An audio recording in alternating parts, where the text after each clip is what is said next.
Hi అండి, welcome to స్వయం పాకం. ఈరోజు రెసిపీ వచ్చేసి చిన్న చేపలతోని పులుసుని ఎలా తయారు చేసుకోవాలో చూపిస్తున్నానండి. వాటి క్లీనింగ్ కూడా ఎలా తయారు చేసుకోవాలో ఈ వీడియోలోనే చూపిస్తున్నాను. ఇక్కడ నేను 1/2 kg వరకు చిన్న చేపలను అనేవి తీసుకున్నానండి. ఇప్పుడు ఈ చిన్న చేపలను ఎలా క్లీన్ చేయాలో చూపిస్తున్నానండి. ఒక చిన్న చేపను తీసుకొని ఇలాగా దీని తల అనేది ఇలా కట్ చేసుకోవాలండి.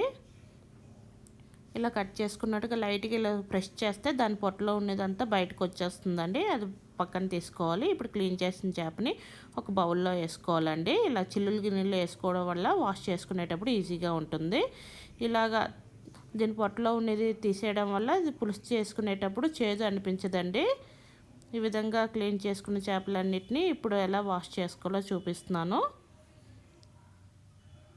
ఇలా తలకాయలు కట్ చేసి పొట్టలో ఉన్నదంతా బయటకు తీసుకున్నాక ఎలా క్లీన్ చేసుకోవాలో చూపిస్తున్నానండి. ఇందులో ఒక టేబుల్ స్పూన్ వరకు రాళ్ళు ఉప్పుని వేసుకోవాలండి. రాళ్ళు ఉప్పుని వేసుకొని ఇలా నెమ్మదిగా అండి, లైట్గా గట్టిగా బ్రష్ చేయకుండా ఇలా నెమ్మదిగా ఇలా కలుపుకోవాలండి.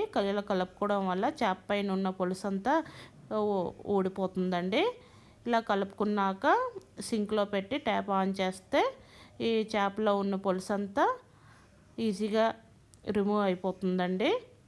ఇలా చిల్లులు గిల్ల వాష్ చేసుకోవడం వల్ల వాటర్ కూడా ఈజీగా డ్రైన్ అయిపోతుందండి. ఈ విధంగానే చేపలని ఒక 4-5 సార్లు వాష్ చేసుకోవాలండి. ఇదిగోండి ఇలా నీట్గా వచ్చేస్తాయి ఇలా వాష్ చేసుకోవడం వల్ల. ఇప్పుడు వీటిని పక్కన ఉంచుకోవాలండి. ఇప్పుడు చింతపండునండి ఒక గిన్నెలో పెద్ద నిమ్మకాయ సైజ్ అంత చింతపండుని వాష్ చేసుకొని నీరు పోసుకొని నానబెట్టుకోవాలండి. ఇలా నానబెట్టుకున్నాక ఒక మిక్సీ జార్లో 2 మీడియం సైజు ఉల్లిపాయలు తీసుకోవాలండి. ఒక టేబుల్ స్పూన్ వరకు ధనియాలను వేసుకోవాలి. అలాగే 1/2 టీ స్పూన్ వరకు జీలకర్ర కూడా వేసుకొని కచ్చాపచ్చాగా మిక్సీ పట్టించుకోవాలండి. మెత్తని పేస్ట్ చేసుకోవద్దండి.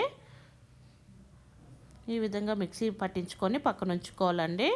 ఇప్పుడు స్టవ్ మీద కడాయి పెట్టుకొని కడాయి వేడెక్కినాక నేను ఆయిల్ మెజరింగ్ స్పూన్తో 2.5 గరిటెల వరకు ఆయిల్ని వేసుకుంటున్నానండి. పులుసుకి ఆయిల్ ఎక్కువ ఉంటే పులుసు టేస్ట్ అనేది బాగుంటుందండి. ఆయిల్ వేడెక్కినాక ఒక 1/2 టీ స్పూన్ మెంతులు, ఒక 4 పచ్చిమిరపకాయ చీలికలు, ఒక 2 రెమ్మల కరివేపాకుని వేసుకొని మెంతులు కలర్ చేంజ్ అయినంత వరకు ఫ్రై చేసుకోవాలండి. పులుసుకి అన్నిటికీ ఎప్పుడు మెంతులు వేసుకోవాలండి. మెంతులు వేసుకోవడం వల్ల పులుసు అనేది టేస్ట్ బాగుంటుంది.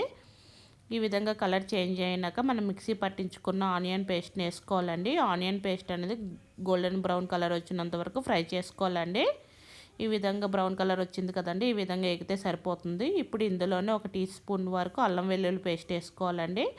అల్లం వెల్లుల్లి పేస్ట్ వేసుకొని పచ్చివాసన పోయిందాకా వేయించుకోవాలి. ఇలా అల్లం వెల్లుల్లి పేస్ట్ వేగినాక ఒక పెద్ద సైజు టమాటోనండి చిన్న ముక్కలుగా కట్ చేసుకొని వేసుకోవాలి. ఈ టమాటో అనేది మెత్తగా సాఫ్ట్గా కుక్ అయినంత వరకు ఫ్రై చేసుకోవాలండి.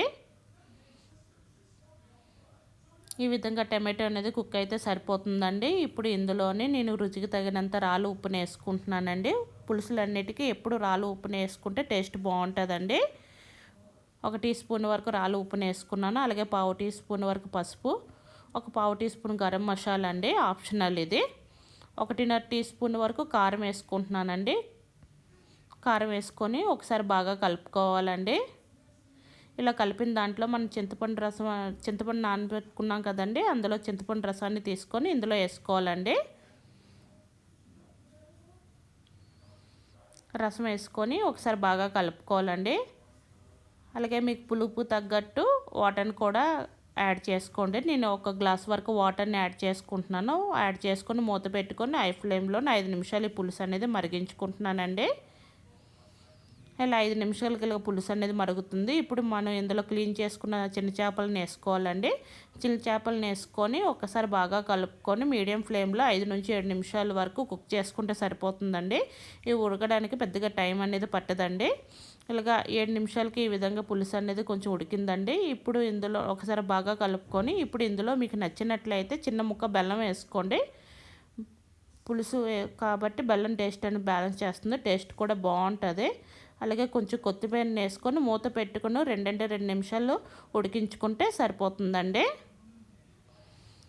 ఇదిగోండి 2 నిమిషాలకి నాకు ఇలాగే ఈ విధంగా పులుసు అనేది ఇలా దగ్గర పడింది. ఇప్పుడు స్టవ్ ఆఫ్ చేసుకొని సర్వ్ చేసుకోవడమేనండి. ఈ పులుసు చల్లారినాక ఇంకా టేస్ట్ బాగుంటుందండి. మీకు నచ్చితే ట్రై చేయండి. ట్రై చేసి ఎలా వచ్చిందో కామెంట్ చేయండి. నచ్చితే ఛానల్ సబ్స్క్రైబ్ చేసుకోండి. Thank you for watching.